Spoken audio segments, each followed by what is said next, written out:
This episode is brought to you by the National World War II Museum here in New Orleans. During World War II, Japanese American soldiers serving under the motto, "Go for Broke," courageously advanced Allied efforts despite facing discrimination at home. The National World War II Museum's new special exhibit, The Go for Broke Spirit, Legacy and Portraits, explores the service and sacrifice of these Japanese American veterans through powerful portraits, personal artifacts, and first-hand accounts. Discover the legacy of patriotism and resilience embodied by these men and women. Plan your visit today at nationalworldwar2museum.org. Louisiana residents get half off a museum admission and Expressions of America tickets during the month of July. See website for details.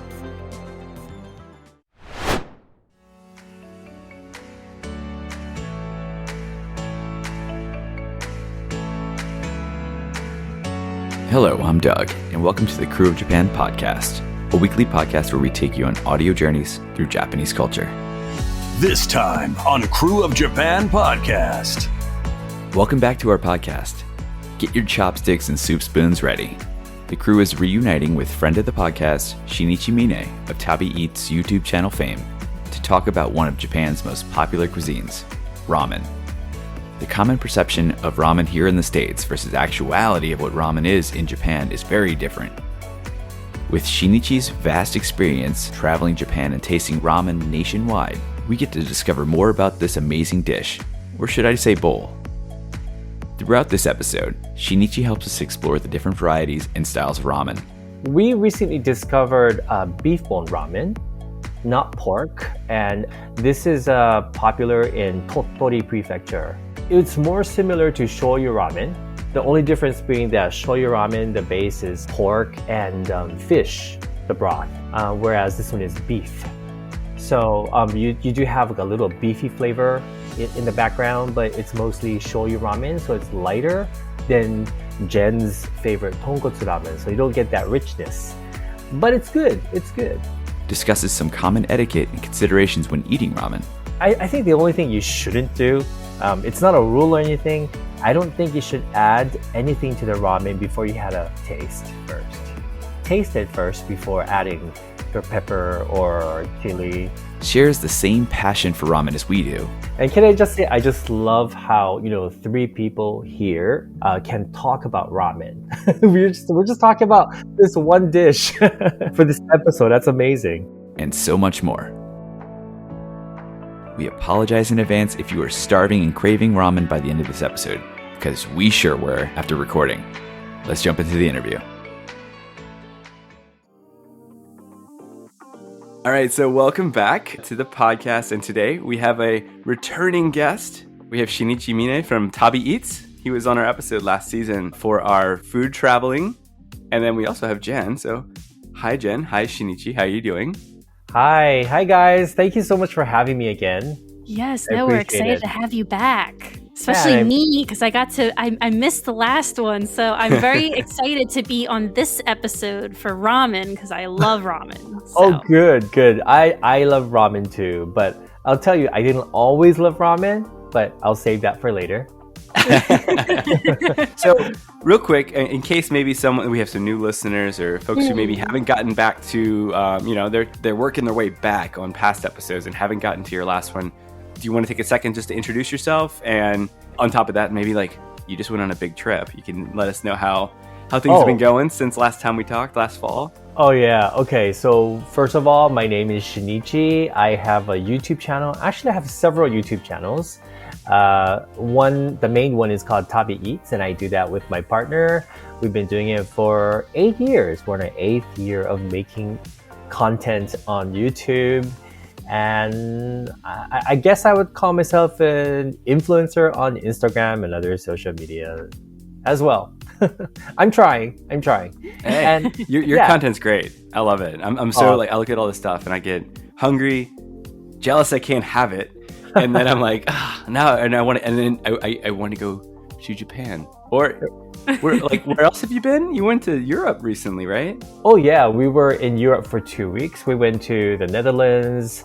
We visited Belgium as well as Germany. So it was a very, very busy trip. 3 countries in 2 weeks is actually That's too a much, lot. I think. It is. Yeah. It is, yeah. So Yeah, it was so busy and I was so exhausted. When we went to Frankfurt, I actually got sick and I was sick for 3 days. I was in the hotel Oh, no. for 3 days, unfortunately. Yeah, so we're gonna go back to Europe in September. I've already decided. There you go.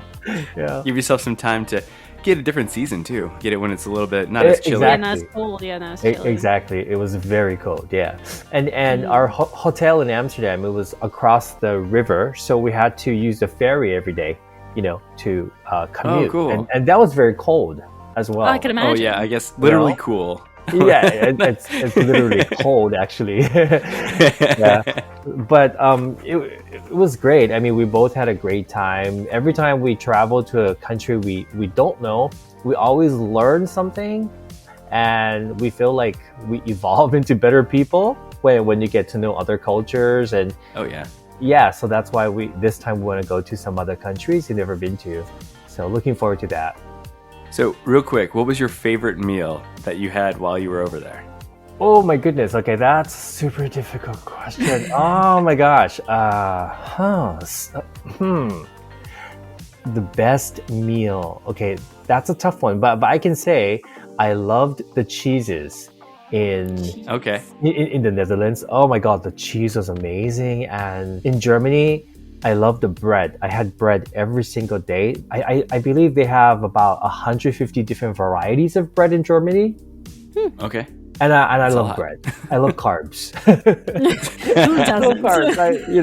That's why we're doing a ramen episode. Right? Love-hate relationship with carbs, but I love carbs. What else? As for Dutch food, my favorite thing was the frites, which are Okay. the fried potatoes, or AKA French fries. I think I saw that video and I was like, oh my god, this looks so good. Goodness. The fried potatoes there were amazing. I'm obsessed with the You were potatoes. influencing my cravings on Instagram that day. Really? Oh, good. It I was means like, I that want French fries now. Okay, it means I'm doing my job. Yeah. Yeah, but we're talking about ramen today, right? Yes, Yeah, ramen. Yeah. The delicious carbs of ramen. I know. Yes. Let me calibrate from Europe to Asia, and then we'll switch over to noodles. So noodles in general in Japan, it's kind of like a staple. There's a lot of different types of noodle dishes in Japan. You have your soba, your udon, your somen, your shirataki, and then obviously ramen too. Can you give us maybe a quick introduction to noodles of Japan? What kind of what is in each what udon versus soba, like how are they different, and things like that. And then obviously we'll segue into ramen towards the end. Okay, so I think, well, from my perspective, just because I was never really a big ramen eater when I was young, I grew up with soba. So I think soba is the quintessential Japanese noodles. Soba is made with buckwheat flour, so it's brown. Some soba, they use 100% buckwheat, so it's very dark. But I think most of the soba you see at restaurants, they're lighter in color, which means they use less buckwheat, which doesn't mean it's inferior or anything like that. And I find that soba is maybe more difficult to find a good soba restaurant just because it's so simple. Yeah. You can't cover up the taste of the soba. And for example, Satoshi and I, we try to look for a good soba restaurant in Tokyo. We have a really hard time. Yeah. Like a really hard time. Yeah. You've had to go through some not so good ones to find the good ones. Exactly. Especially for Satoshi, because he comes from Yamagata, and one of their specialties is soba. And so, it's tough for him. Yeah. So that's soba, and soba is usually it can be eaten cold or hot, but it's pretty simple, I think, compared to ramen. You don't really have many variations on soba. And I think udon's kind of the same thing, but I do see people experimenting with udon more. Like there's a shop called Tsurutontan. Have you heard of this shop? No. No, I haven't. Yeah, okay, so their udon bowls are like massive. They're like really, really big, but I think that's just for Instagram. Because the udon itself is not that big, it just looks really, really huge. But they have like a tomato udon, beef stew udon, so they're sort of experimenting with udon. Yeah. Cool. Yeah. But I think udon is kind of the same as soba, where it's most of the places they serve simple udon, I think. And like if you go to Kansai, like Osaka, udon is more popular than soba. Whereas here in Kanto, I think soba is more popular. Yeah. It's like regional preference or something like that. Yeah, exactly. Yeah. And then somen. I think somen is eaten everywhere in Japan. Some places they do specialize in somen, but I can't remember exactly where. So sorry about that. The only way our family eats somen is cold. We just boil the somen and we eat it with a dipping sauce, and we usually eat it during the summer. So yeah, that's I think the most common way to eat somen in Japan. And you mentioned shirataki, right? Yeah. Yeah. Here in Japan, actually, we don't consider shirataki a kind of noodles. Really? Okay. Yeah. In America, I've seen it being sold as shirataki noodles. But here in Japan, we just call it shirataki. Never noodles. Oh, okay. Yeah. Yeah, it's definitely marketed here as your... Yeah, it is. Right? As a noodle. I mean, I guess it looks like it. It has the consistency. It looks like noodles. And the appearance of it. So. Exactly. So it's more used as an ingredient, like an ingredient to put into sukiyaki or nimono, like simmered vegetables. Yeah, and because it's neutral in taste, it soaks up, the flavor of the sauces. So it's perfect for simmered dishes or sukiyaki, for example. And then we have ramen, of course. And I'm trying to think, what else? I think those are the major types of noodles. Yeah. I was trying to think of some other ones too, and I mean that's for the most part. Those are your big ones. Right? Exactly. Yeah. But then, where does ramen come into all of this? Because ramen is such a unique noodle, I find. You think so? I think so, because it's such an odd placement in all the other noodles of Japan. No, I agree. Yeah, it is. Well, first of all, I think ramen, because it's Chinese in origin. Because of that, there's not too much tradition attached to it, so that enables the chefs to get creative with ramen. Yeah, which I think made it popular. I could see that, because you do get, and that was kind of going into our next question that Jen's about to ask you. Okay, what's the next question? About the types of ramen.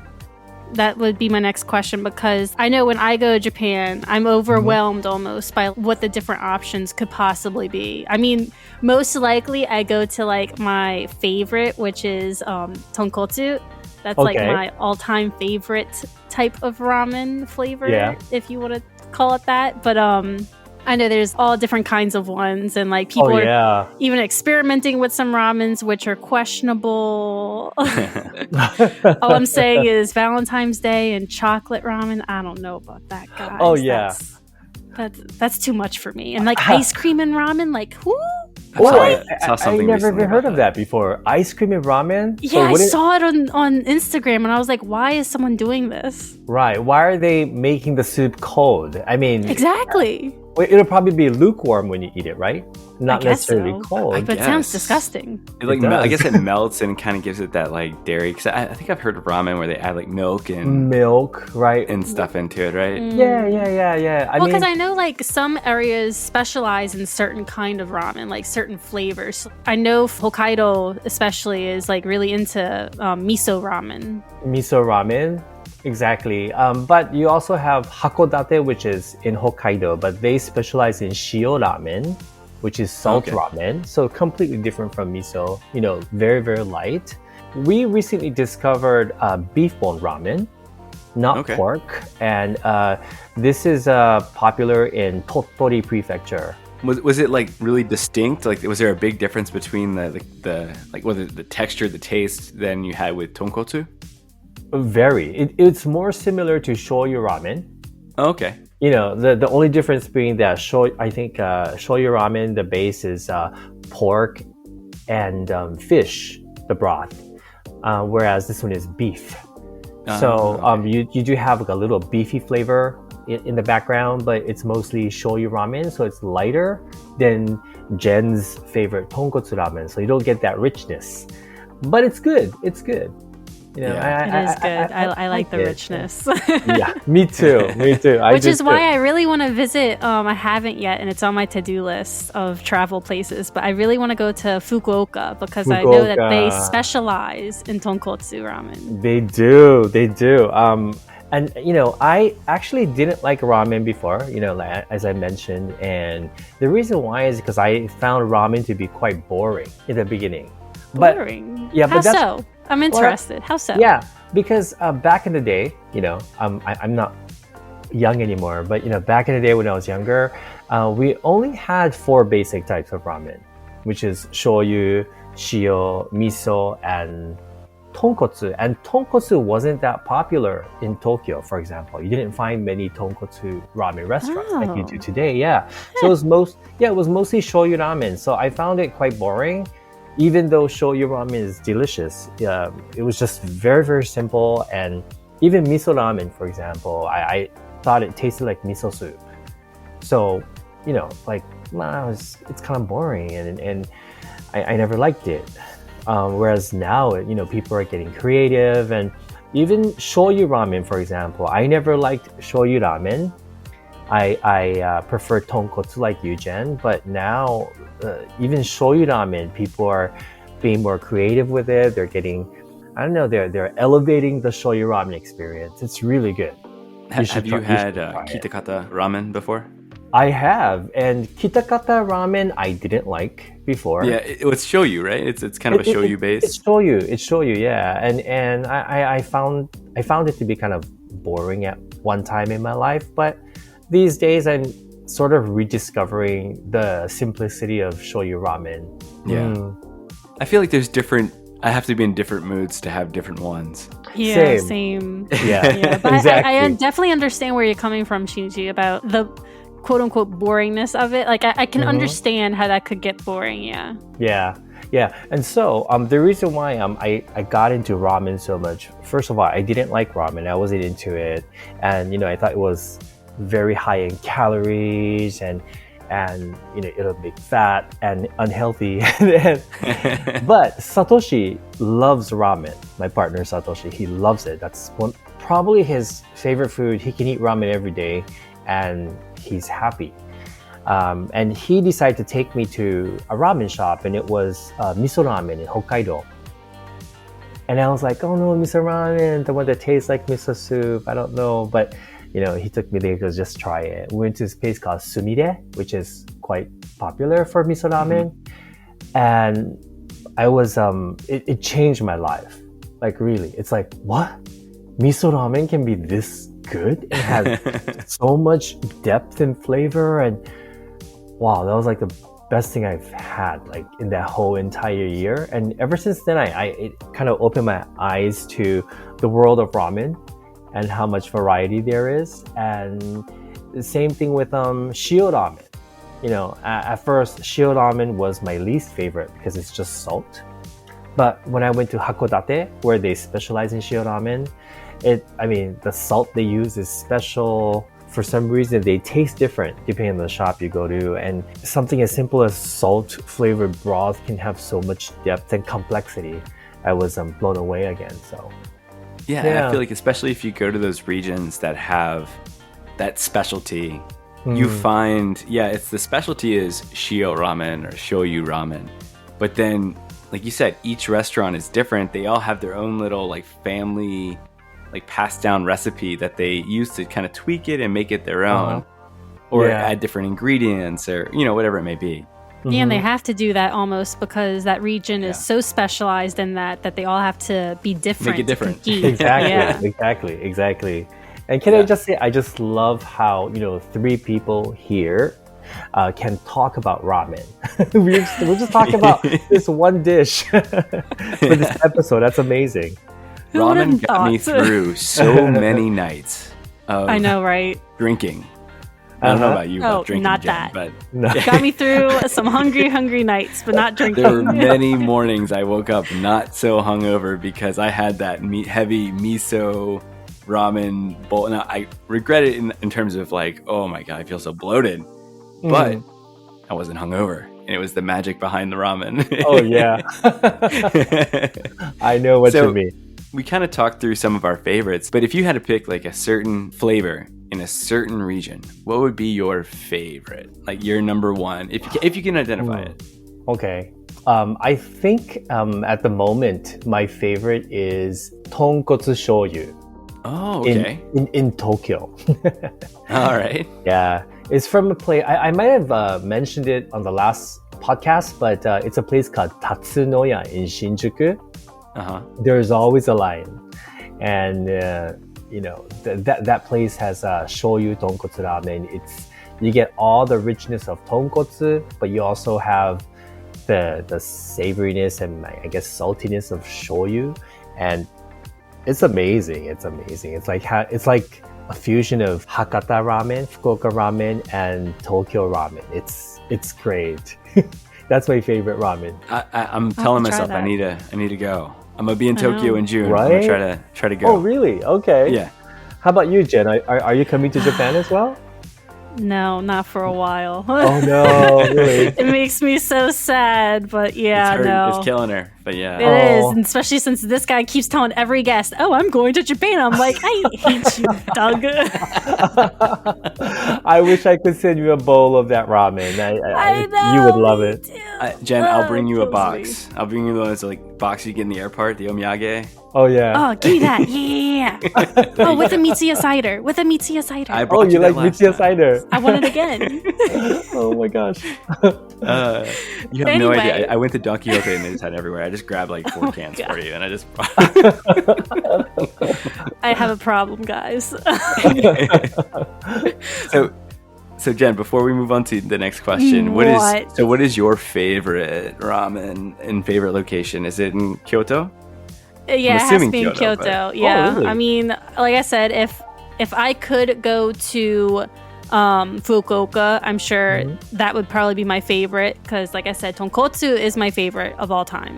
But there is a nice hole-in-the-wall ramen shop in Kyoto, those are the best kind. Ooh. And it's called I don't know the full name, but I know it's like Miyoshi Ramen.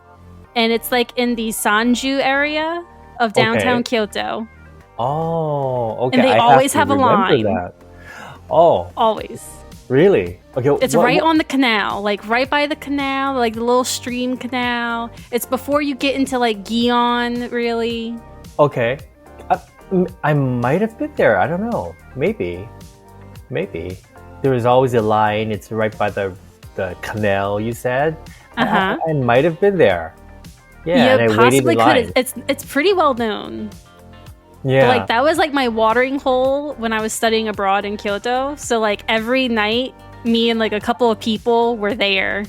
So like that was like just our everyday kind of every night watering hole. And like they stayed open till like 2:00 in the morning. So it was perfect for a college student out on the night. Oh my goodness. It's so funny you say watering hole, but then it's literally sodium that's dehydrating you. That's a good point. Yeah. Watering hole. That's a good one. Good one. I can't think of one. When I lived in Fukushima, there was a ramen place that was right by my apartment that I went to a lot. So it was kind of like a default favorite. I wouldn't say it was my favorite though, but it was something I liked. My usual is miso tonkotsu is like what I prefer. I do like the hybrid. But there was one place, and I don't think it's there anymore, that used to be right under Iwaki Station. It was like the old Iwaki Station. They renovated and everything lately, but they used to have a little hole in the wall, one of those ones you sit at the bar. There's like just like literally 7 chairs. And it wasn't really crowded, but it was so good. And again, maybe that was because I would usually go into that. It's like the city center where all the bars and our friends would get together, and we'd go there after having some drinks. And I think that's why probably I think that's so good, because I usually be so like hungry. And yeah, I'm like, maybe. Oh my God, this is hitting the spot every time. Yeah, I know. It's like, well, one of our favorite ramen spots, I guess, probably is because it's in our neighborhood and it's just on our way, from the station to our home, and we go there. It's pretty popular, but it's miso ramen as well. And I wouldn't say it's the best, but it is really good. But I think part of the reason why we go there so often is because it's, on the way home. Right. You know? Yeah, it's really good though. Well, that's usually how you find those good ones. It's like, oh, what's right here? Let me just go there. And then you try it and you're like, well, this is all right. It's pretty good. Exactly. Like you can't always, like if you're craving ramen, travel to Fukushima or Hokkaido. Can't go to Kyushu on the for exactly or Kyoto. Yeah, exactly. Yeah, I wish you could. Yeah, I wish you could too. I mean, you could, but it would be very expensive. It would. Yeah. It would. Yeah. Well, you even talked about it a while ago, how you can't believe that 3 people can talk about ramen for like whatever, an hour or 26 whatever. minutes and 3 seconds. Yeah. But like that brings me a good question. Like, do you feel ramen is overrated, or is the hype real? The hype is definitely real, guys. It is real. It's real. It's not hype. Yeah. I mean, some ramen shops hype it up too much, I think. I think, for example, like I went to this ramen shop where they have Wagyu, slices of Wagyu on the top, and it was like quite expensive. That for me was a little hype.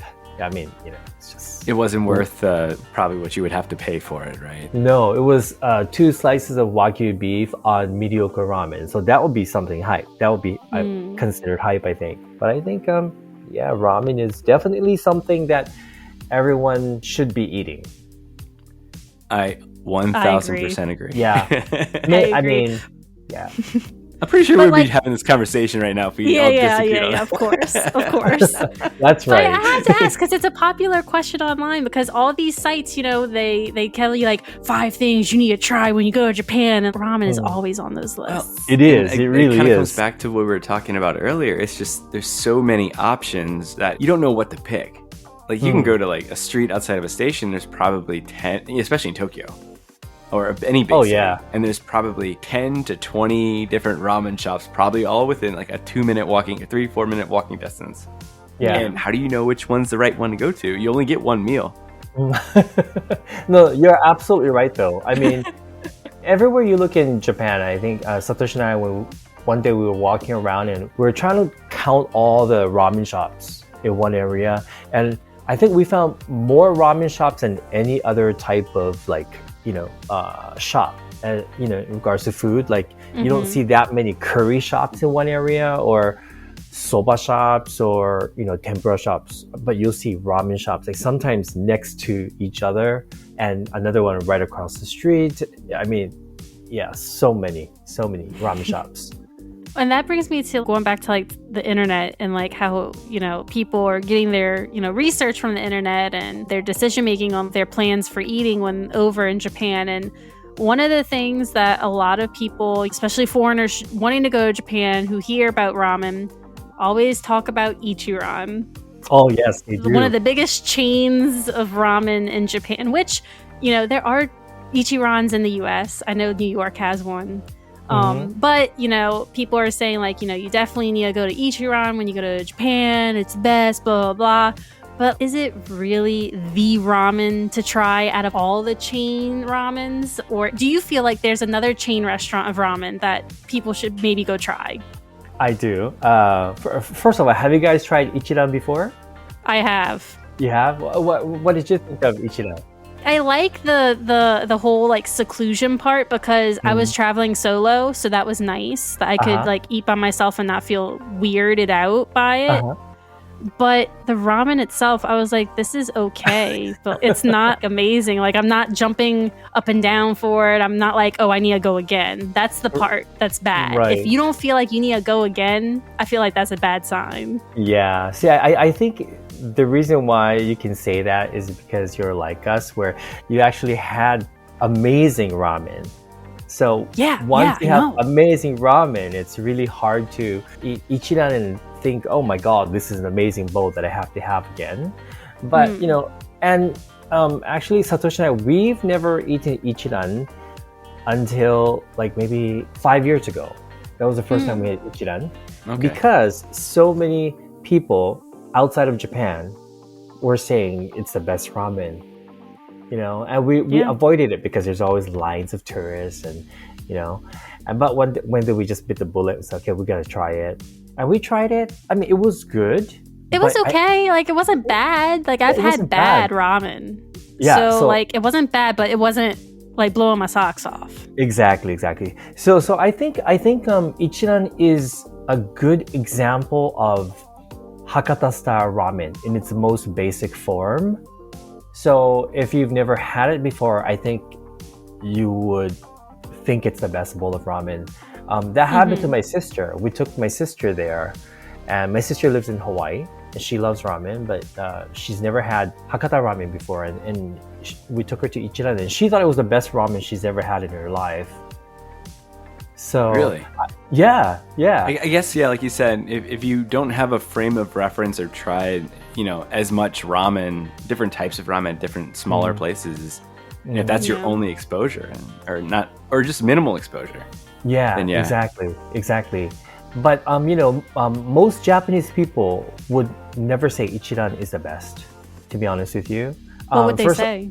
Well, first of all, a lot of people say it's too expensive. Oh, because it is on the pricier side compared to other places. Maybe because it's they're catering to a lot of tourists. I don't know. And then their tamago, their ramen egg, is not really ramen egg. It comes in a shell. You have to break it and put it in yourself, and it's basically a salted egg, a boiled egg. There's no flavor to it, and oh my god, I'm not trying to bash Ichiran because I think it's a good ramen. It's a good example of Hakata ramen, but I would say give it a try, and then for sure. Yeah, just because I know everyone's gonna be curious, so go try Ichiran, but then go try good ramen. Exactly. I think another reason why it's popular is because of the setting, the unique setting that you eat it. It is. And also, I think the other reason why it's so popular with tourists is that it's customizable. Right?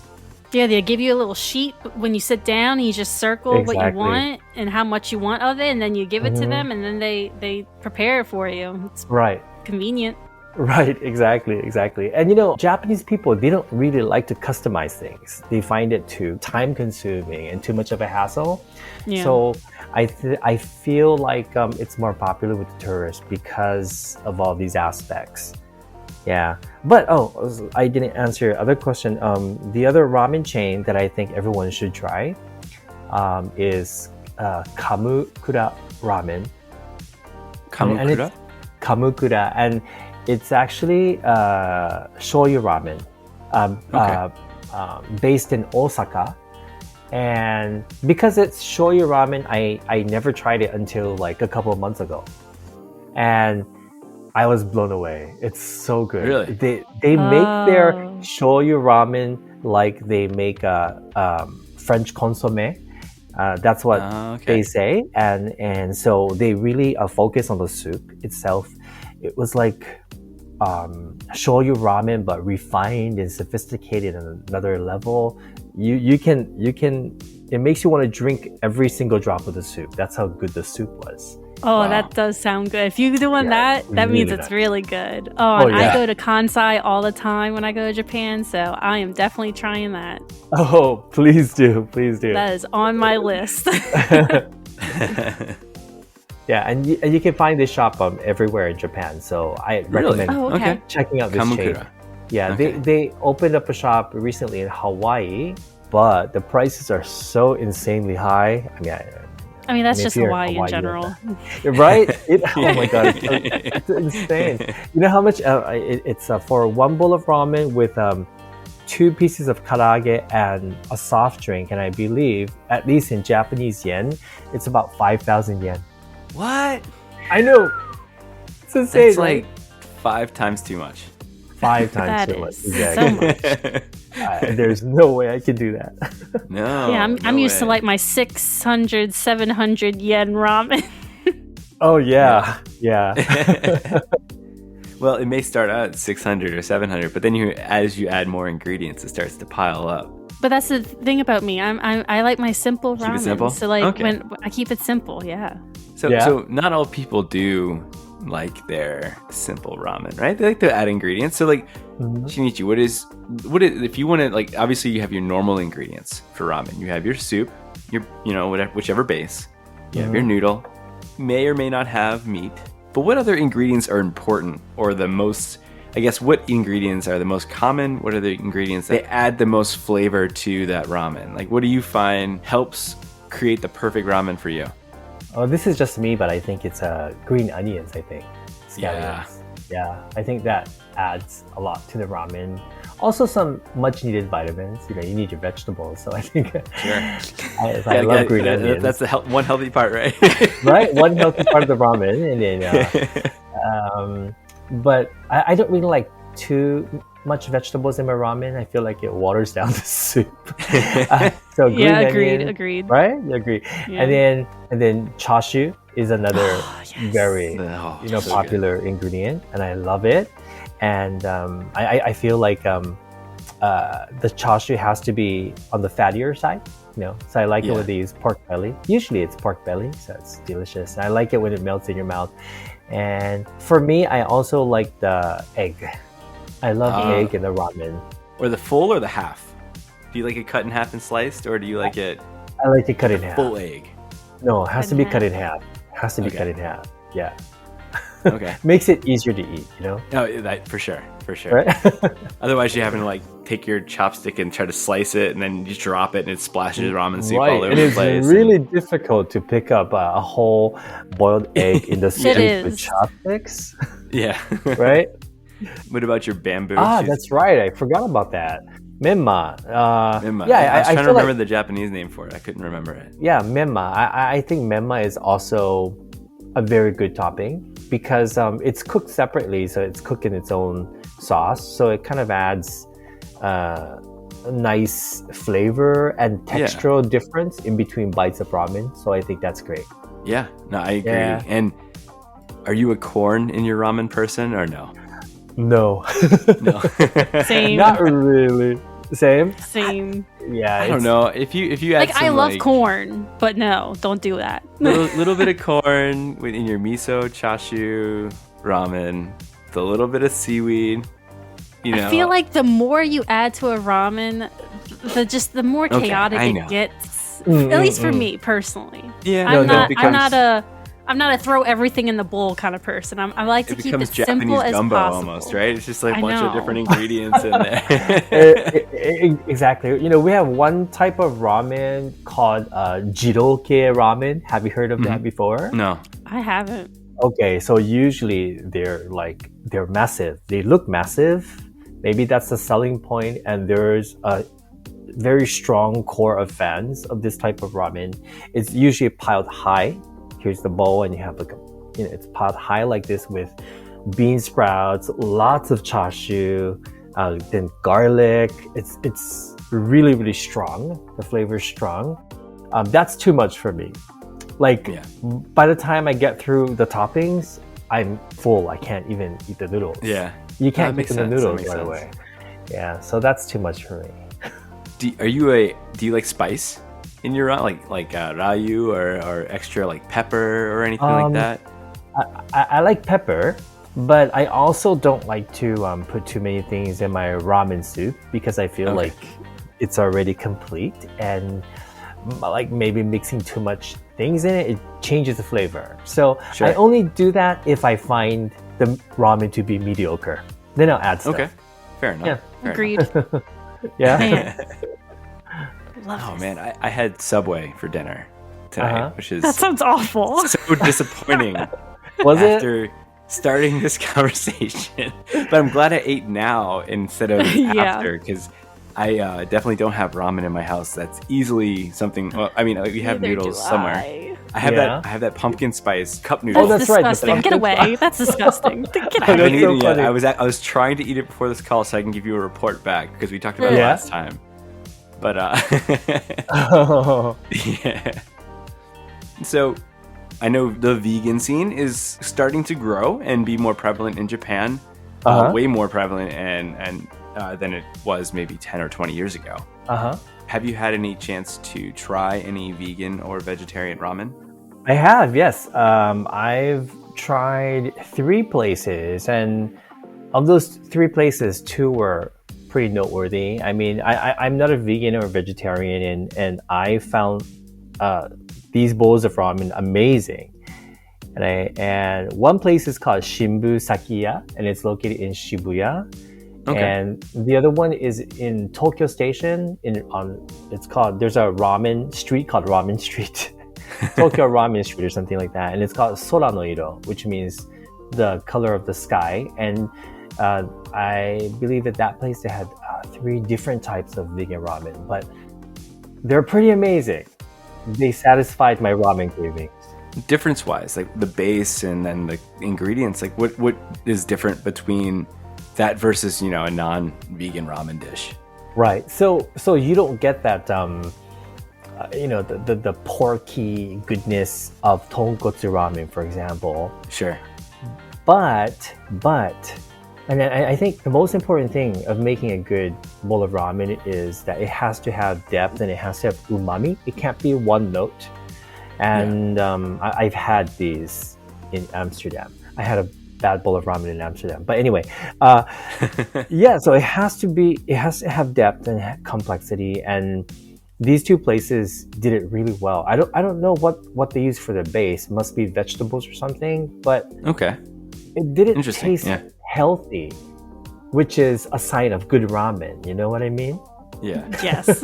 Right? If it tastes healthy, it's not good. You might as well have a salad. Yeah. Salad ramen. No. No. Stop. No, okay. No. Yeah. A ramen salad? Would that just be like where you have like the lettuce and then ramen on top with? Yeah. All right, I'll stop. Yeah, stop while you're ahead. I'm ruining everything. Ruining all ramen.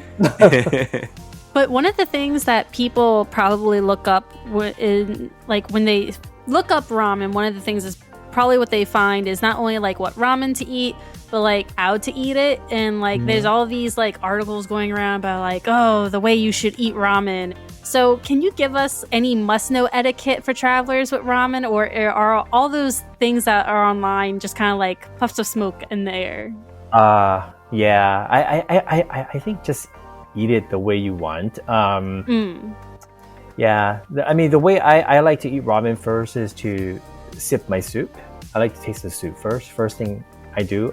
I think the only thing you shouldn't do, it's not a rule or anything, I don't think you should add anything to the ramen before you had a taste first. Taste it first before adding your pepper or chili. That's like underrated. There's so many times I've added like because I'm so used to thinking this flavor is going to be what I think it is, and I'll add the nayu just like without thinking, or with the pepper, and then I'm like, oh man, I added too much. Right, exactly. And you can't take it away once you add too much, you get right? the spoon and you're like, come on, get out of here. Yeah, exactly. So I think that's the most important thing, and I think also maybe eat it maybe not too slowly, because your noodles will get soggy, so you'll just ruin the whole noodle experience. So yeah, when you're eating ramen, just try it first without any seasonings, and then eat it quickly. I mean, not quickly, but enjoy it. But don't take too much time. Don't take 2 hours eating a bowl of ramen. It's gonna be bad. For sure. Especially if you're going to like one of those popular places where it's a rotating customer kind of thing, then you really got to go kind of fast, because that's just how the business is. It is. There's always articles that say like, slurping is a big thing. Blah, blah, blah. No. I heard someone say. I mean, slurping is done normally here, but you don't have to slurp. I remember someone saying that slurping is good manners, and that's not true. And I mean, it's not bad manners, but it's not good manners. It's not considered good manners, and slurping is not necessary. You don't have to do it. Like, if you don't know how to slurp, just eat the noodles. Yeah, the way you definitely want. Eat without slurping. Exactly. I tried to. Exactly. I mean, I still do sometimes, but like, I'm like, I get really self-conscious about slurping. I don't know why. Really? Yeah. I mean, it's weird. I don't know.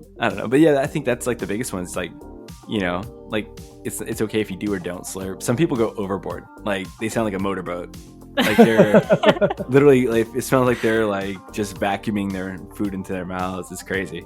But you know, I think a lot of people, if they're not used to hearing people slurp noodles and they come here and you know they hear everybody slurping around them, you know, it's normal. So yeah, you know, I remember someone wrote me a message, DM me saying, "Oh, I went to a ramen shop today, and the person next to me was slurping. Oh my god, it was so annoying." I was like, "Oh no, don't be annoyed by that. I mean, you know, it's fine to slurp here. Noodles, you know, it's part of the culture."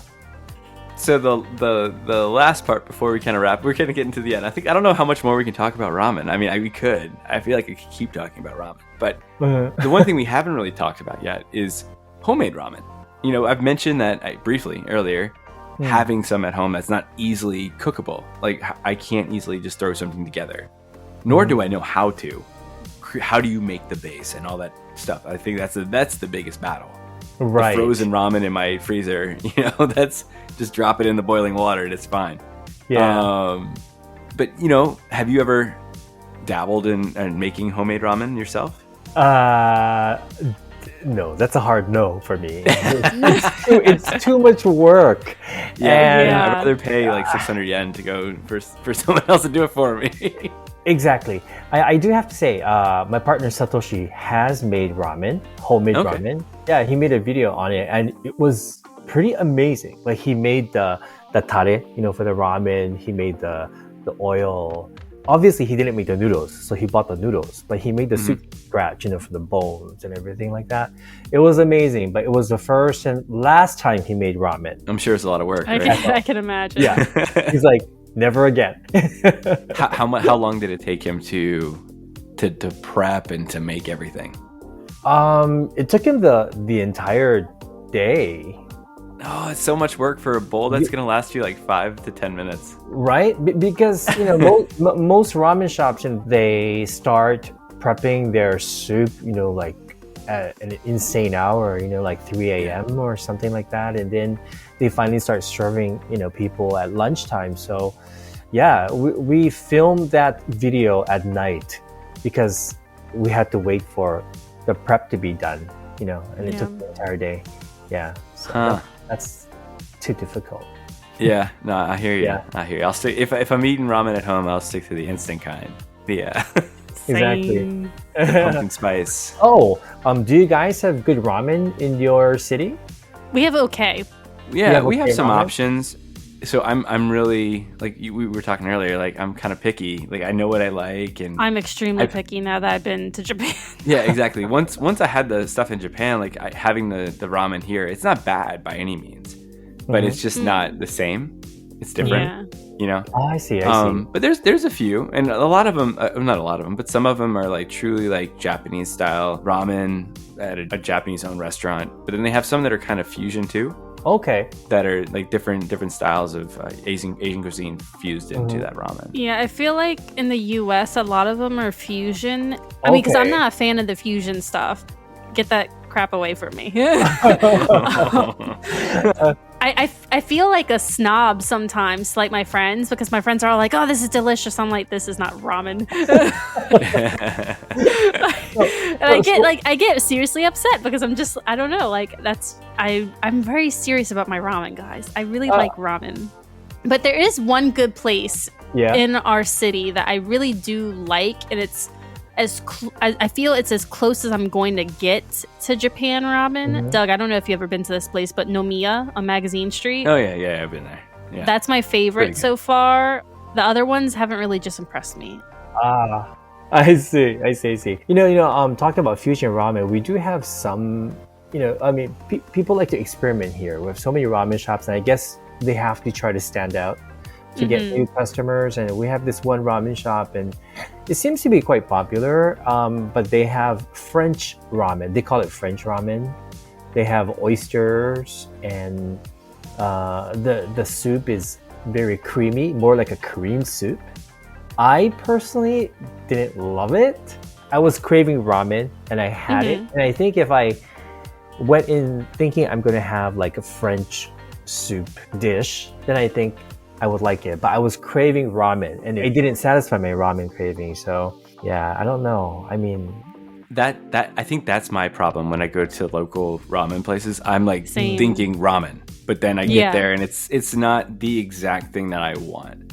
Yeah. I see. My brain that's my knows and my biggest problem, stomach too. knows, and then as much as I want this to be or satiate my hunger for ramen, it hits a spot, but it's I'm like Yeah. It's like, Yeah, because it's I go with something like else. friends and they're like, oh, this is great. And I'm sure it is. And I'm like, trust me, you'll understand my heart breaking when you go to Japan and you try ramen. Yeah. Gosh, I want to go back to Nomiya. I want ramen. I haven't had ramen in forever. I want to have skim milk for lunch today. Talking about ramen. lucky. Oh my goodness. I want ramen now. We all want ramen. This has been a lot of fun. I mean, it was a lot of fun last time, and I knew this was going to be a lot of fun. It's a topic that I think we're all pretty passionate about. If you haven't been able to tell from our conversation here, it is kind of getting later in the evening here and early in the day for you. And don't want to hold you up too much longer. Oh. So before we wrap up completely, I want to give you an opportunity to, again, let everyone know where they can find your content, whether it's on Instagram or YouTube, wherever they can find you. And then any other projects or things that you have coming up that you want to let people know about and to look out for. Okay, right. So, like I said in the beginning, we have a channel called TabiEats on YouTube, and it focuses on food and travel, mostly Japan, but we go around the world now since we can. And I also have 2 other channels, but that's okay. I did start a TikTok account a month ago because Did you? I did because recently when we get sponsorships, they always ask if I have TikTok. So I just took that as a sign like I need one. I feel like work. a lot of your reels could be TikTokable. Is that a word? TikTokable? It is, Should be. yeah. Yes, it is now. Yeah, Well, they say Instagrammable, right? So TikTokable. Yeah. TikTokable, I guess. Yeah, and so I figure, okay, well, I should. Why not? I'm already making content for Instagram, so Right. you can follow me on Instagram, which is SMINE27. That's my account, and I post every day. And TikTok, it's my full name actually, Shinichi Mine. You can follow me there. I post every day there as well. Next time I'll make sure to tag you on there. Whenever I do make my video of eating that pumpkin spice ramen, instant ramen, I'm gonna make a video of it, and I'll tag you in it. There you go. Okay. Pumpkin spice ramen. Well, again, the cup says for a more filling flavor, add whipped cream. Ugh. Yeah, I know. I have no idea what this is gonna taste like. It's probably Wait a gonna be minute. gross, but. Okay, is this a U.S. Yeah, ramen? it's gotta US be. cup If it's ramen. pumpkin spice, it's gotta be a US thing. U.S. cup noodle. U.S. cup noodle. Oh my gosh, I want to try this so badly. I'll the same time, look I around. don't. I don't know if they have it at Walmart anymore because that's where I got it last time. And to Wow. be honest, I it's think I probably saw expired. it actually. I think I saw it in the stores recently. It's Oh my probably expired, goodness. but does cup ramen or cup noodle ever really Oh. expire? I don't know. Oh my god. Anyway, I did not mean to interrupt your. It's okay. I'm trying to imagine what's the base of the broth for that pumpkin ramen. Is it tonkotsu? So I'm trying to imagine like whipped cream with pork broth and pumpkin spice. Ew. No, I think maybe shoyu or shio, maybe. Maybe shoyu or shio? I don't know. Oh, I'll my find out and goodness. let you know. All right. Yes, let us know the verdict. Yes, Yeah. please. So Yeah. you have your TikTok, you have your Instagram, Instagram your account, YouTube channel. My YouTube channel. Which one? Yeah. You want to? You have 3, right? I have 3. Yeah, Three? I have 3 channels on YouTube. But TabiEats is the main one, so I'm okay with that. TabiEats. Okay. Yeah, Oh, but I love people can check Shinichi's it out. World. Oh, you make do? good content. Yeah. Oh, thank you so much. I'm always so unsure of myself on that channel. Oh no, don't be. You do good. You so good. Really? I'm subscribed. Yeah, I'm subscribed to both. So yeah, no. Oh, good. thank you. Oh, that means so much to me. Oh, thank you so much. Yeah, because every time like you go to do something on TabiEats, I'm like, that means Shinichi's got something on his channel. I do. we just came back from Europe, and oh my gosh, I had so many problems filming for my Shinichi's World channel. Oh, really? Like in Amsterdam, the weather is so unpredictable. And we went to this place with the windmills and there was no food. So I figured, okay, I'll film for my Shinichi's World channel. And I'm filming, it's sunny. Oh, I love the weather. Oh, it's cold suddenly. Oh my God, it's cold. And let me put on my jacket. Oh my God, the wind. You can't hear my voice anymore. And suddenly it starts snowing. This is all the same day. Oh my gosh. Then ice, it's like hail. Like, it's like, oh, protect my camera. I just gave up. But but I'm gonna show it on my Shinichi's World because I filmed, up to that point. Yeah, but that's fun. I mean, I enjoy filming for that channel because I can just put random stuff out. It's just I'm so unsure if it's good or not sometimes. I talk like too it. much. I feel like. Thank you so much. Yeah. Arigato. Yeah. Well, if you want us to list out, I think we put out Shinichi's World on our last. I think we did, yeah. On the last episode, so we'll put it on there too. Okay. I feel like maybe we've had some people head over there from those episodes. So thank you. And Thanks especially after today, and they want to go look out and check out for some of your ramen content because I know we got some. Yeah, you do have ramen content. Yeah, we do. We Got do. some, just a little bit. Right, and that vegan ramen, those two places I went to, it is one of our ramen episodes. It's called like vegan ramen episodes. So we visit 3 places. Yeah. Right. Seriously, thank you for coming on again. I mean, like I said, I missed last time and it broke my heart. You can ask Doug. It tore me apart.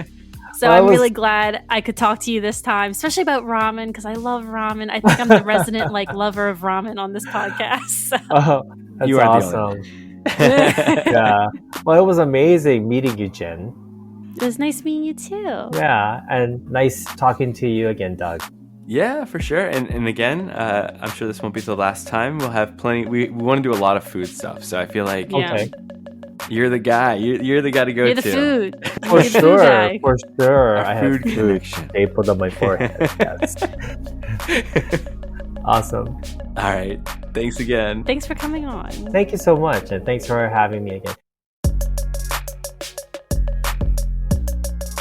And that's it for this week's episode. Thank you so much for tuning in to the Krewe of Japan podcast. And a special thank you to Shinichi Mine for joining us today to talk about all things ramen.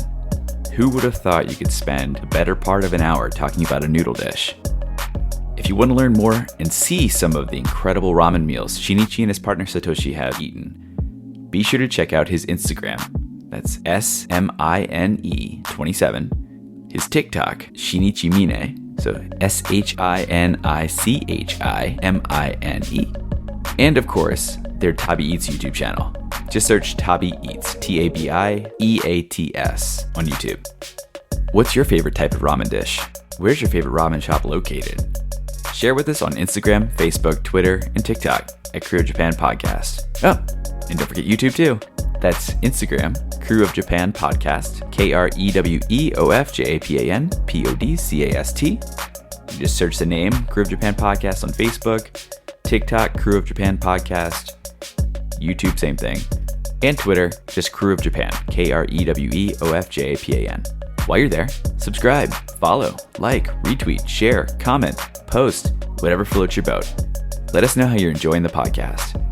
Or perhaps maybe you prefer to provide your feedback in a more private setting. Send us an email at kreweofjapanpodcast@gmail.com. That's KREWOFJAPANPODCAST@gmail.com. Speaking of feedback, if you're enjoying what you're listening to today, or maybe in our previous episodes, feel free to leave us a 5-star review on your favorite podcast streaming app.